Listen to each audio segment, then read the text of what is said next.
Hello, hello. I really do think I need to get some music or something for that first screen and intro, but I'll figure that out at some point. I am just excited to be back here for Friday Features for Blue Highway Games. I am Amanda, and I hopefully will get a few people joining me in the chat asking questions about some of these new arrivals. I know most people watch this when we post it later on YouTube, and if you're joining there, thanks for checking this out. So it's a new year, and not much has happened so far this year. I have tried to learn a few games this week. It's been a crazy long week, a little bit full of distraction, but I have managed to try out some of these new games. Some of them I had known at the end of last year. So for the most part, they're new-ish games for this new-ish year of 2021. I think that's the first time I've said it out loud. It's been a week, and I don't go out of my house, so why would I? As always, I like to get a few different types of games. I've definitely got some heavier strategy games and a two-player game. I don't have any new roll and writes this week, so I'm not disappointed, but I usually try to find one of those.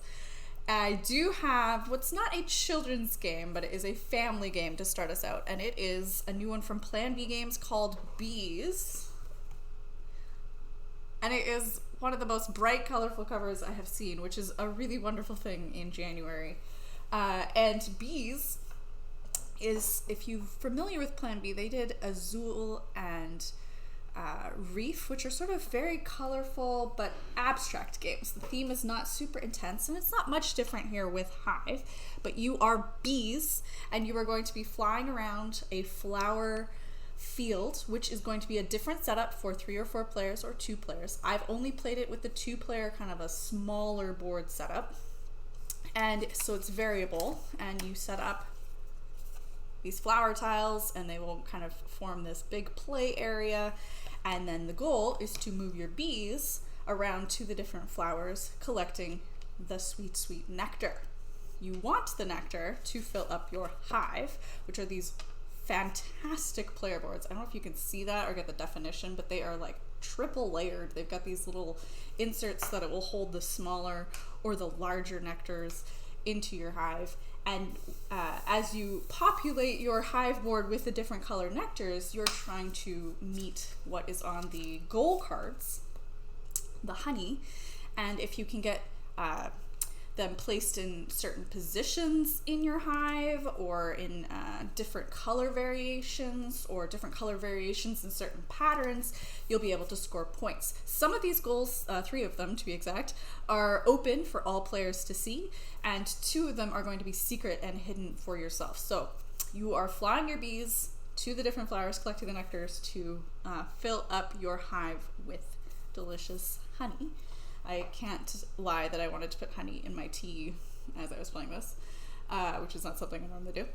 I don't know if you can see here, but the bees themselves are what denote how you are able to move. You can never fly directly facing forward, so you can't go in the same direction that you flew in the last round. You have to pivot to a different direction, and you have a choice of how many steps that you can move in that direction. So this would be 1 to 5, 2 to 4, 3, and then I think it repeats itself 2 to 4, and 1 to 5.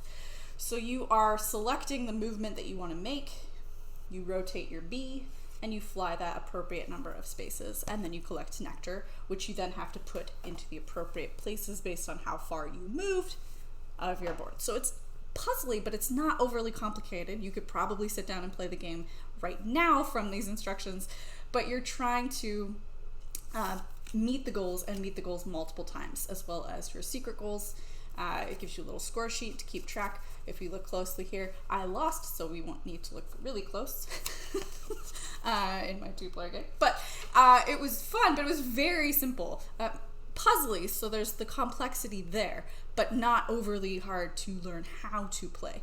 It took probably 5 minutes to explain. So it is very accessible. It's something we could play over and over because it doesn't wear out. It's the patterning and figuring out the different combinations with the different multiple. They give you, I think, 10 or so of each of the different types of honey jars.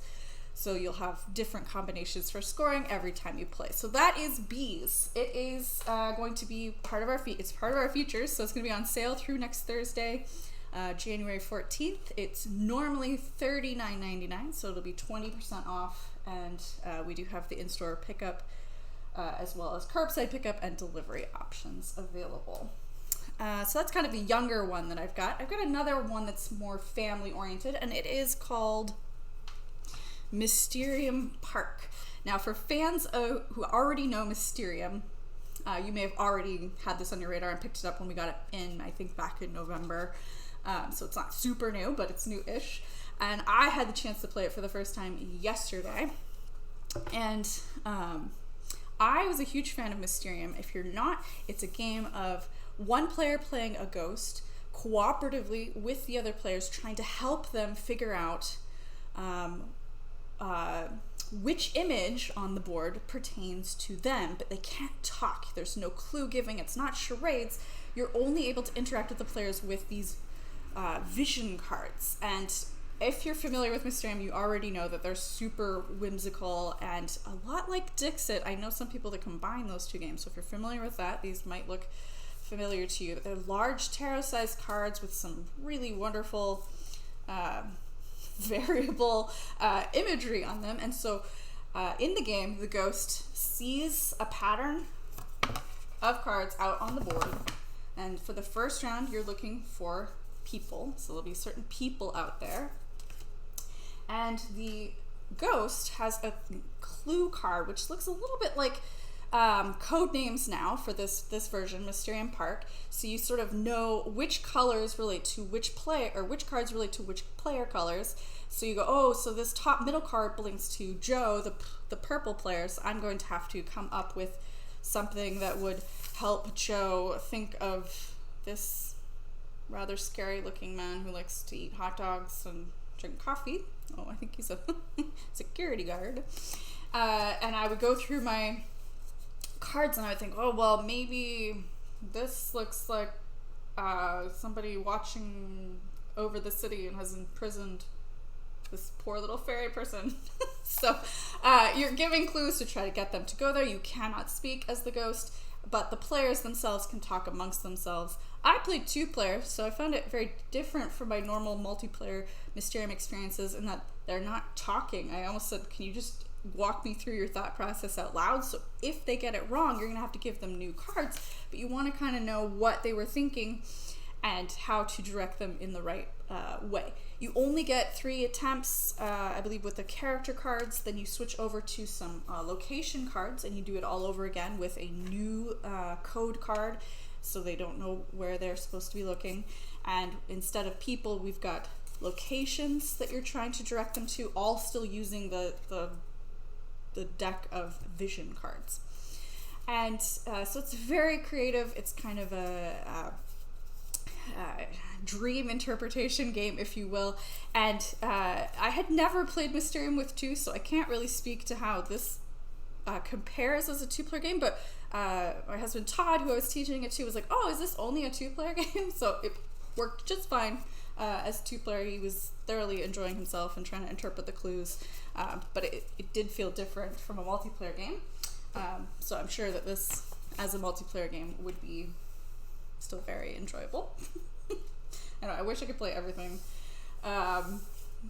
with lots of people, but don't we all? All right, so that is Mysterium Park. It is normally $29.99. It'll be 20% off through January 14th.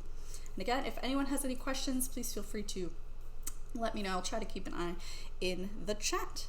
Now, the next one I am going to show you is a game that unlike Mysterium Park, if you haven't played Mysterium, you can still go out and buy this one and enjoy it, and it doesn't matter. Is an expansion game. I'm going to be talking here about the Wingspan Oceania expansion, which I regret to say we do not have any copies of Wingspan in, as it's kind of a perennially hard to acquire version of the game. And but we have the expansion, so if you already have the game and you're familiar with it, you can add on some new birds. Now, really quick rundown for those of you not familiar with it.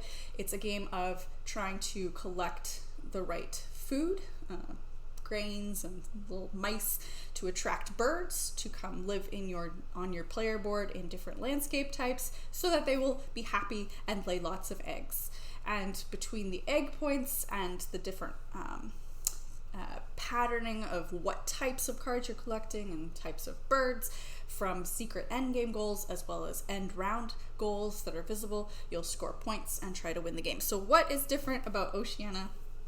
If you are not already interested enough because you want to know more about Australian birds, which I assure you there are wonderful, fabulous birds in Australia. I have never been there, but I mean, of course, you gotta have the laughing kookaburra.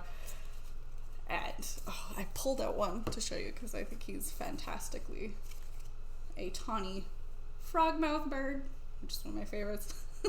If you're not just going to get this expansion because you want a whole new deck of birds from Australia, it also offers some new features. So this one comes with replacement player boards that look a little different from the original base game, because you are also going to be dealing with new feed die because there's a new resource, the nectar, which feels a little bit like what I was talking about with bees, but bees want nectar and Australian birds want nectar. And so of course you'll get new feed tokens to go with that, and you'll be able to attract birds that are going to want that very specific type of nectar. Now if you're mixing in cards from the base game or the European expansion, you can also, nectar will function as a bit of a wild, so it can be used in place of other tokens, so it's even just that part of the expansion fun to add, even if you're mixing in some cards from the other versions. But with the nectar and the new die that get you that nectar as part of the feed, you will also be trying to collect and spend and store that nectar in different sections of the board, so that at the end you will score 5 for having the most or 2 for the second most. So it's just a little extra goal to aim for, as well as it being one of the foods that some of these birds will try to get. It's also going to be part of some of the new activation players. And then one of my favorite new additions is there's some game end bird features. So if I have this Gould's Finch on my board, there will be some points that I can get at the end of the game, which is not something that was in the base game. There are also some little birds that have no wingspan. Now, it's not to say this little poor penguin doesn't have wings, but they're essentially, as we know with penguins, they're not going to fly. They're going to use them to swim through the water. But instead of having the wingspans mentioned on the cards, there's going to be kind of a little asterisk, which effectively makes it a wild wingspan for some of the endgame goal cards, so it's a little bit more flexible, like the stars were for the nests. And some of the endgame scoring, or not endgame, in-game scoring, have some fun features that make you focus and look at the pictures on the cards. So like you might score points for having lots of birds with the beak pointing to the right or the beak pointing to the left. So on these cards you would have to see which direction those birds, this adorable tawny frogmouth, is facing. And you want more of those than your opponents to try to score points for those little in-game point scoring. It also comes with some new yellow eggs, which of course I was very excited about. So there was lots in this box that intrigued me. Honestly, I would have just purchased a deck of Australian bird cards, but I am glad that they added some extra features to try to bring some little new nuances to the game. It is one that I have played probably more than a lot of the other games that have come out last year's, namely because it can play solo, which is something I am learning to do here more during the pandemic. But also it plays great with 2 players. I've played with 3 players. I've played with 4 players. So I'm just excited to get some new content, as I'm sure a lot of you are as well. So normally Wingspan Oceania is $29.99. We do have that in stock, and it will be available through next Thursday. We do not have the base game. So if you were listening to this and you think, that sounds awesome, you can call and put a back order in, and we'll let you know when we have copies of the base game back in stock.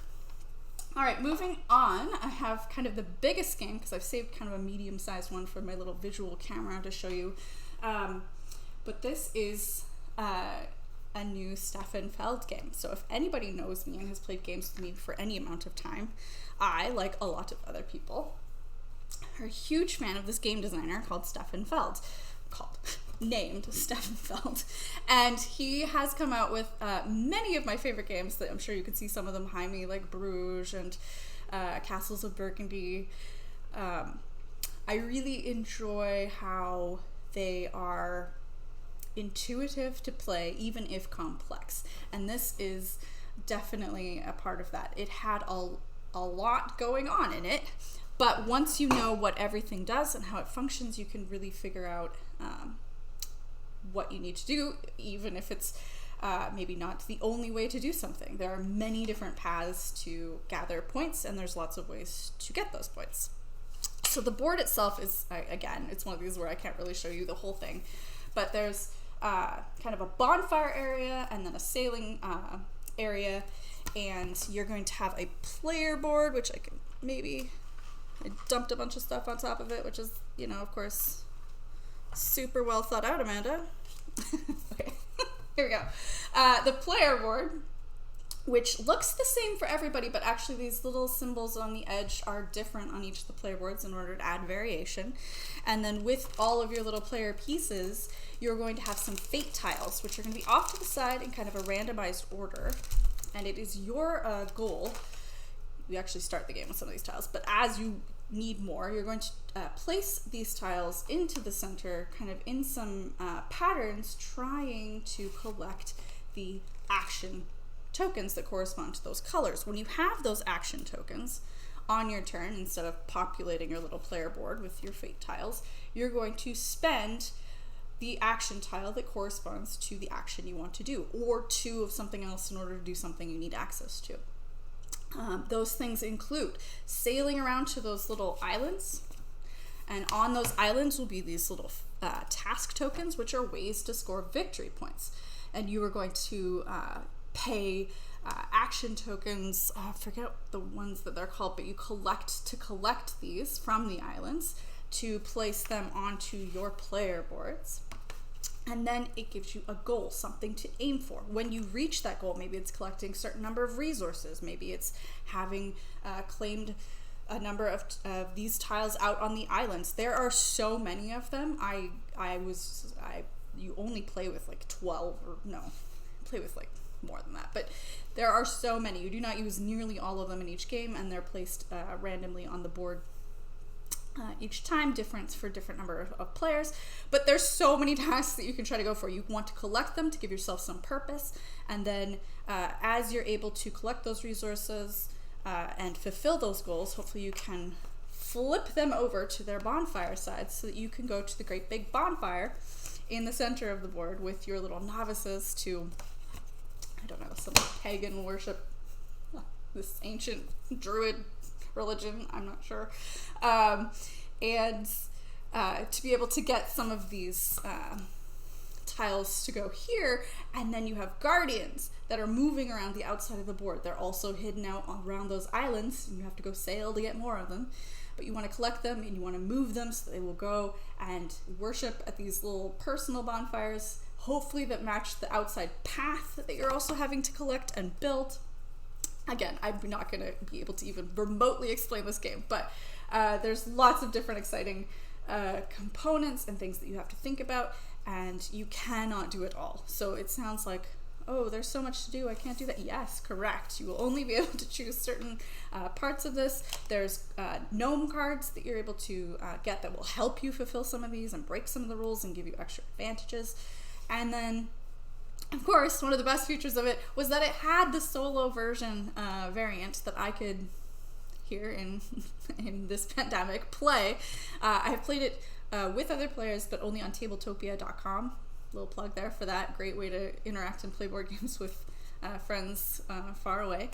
But also I was able to then play this solo. And I have played quite a few solo games recently, and a lot of them have some really interesting AI solo mechanics that are quite complex, which is good if you're going to be playing the same game kind of over and over. Once you know that AI, it sort of runs itself, but there's a lot of little moving bits. This had a very streamlined AI where I could just flip over a card, see what I was supposed to do, and automatically implement it. So that AI's board was filling up with bonfires, and they were taking spaces around the Great Bonfire, which is helping to trigger the end of the game.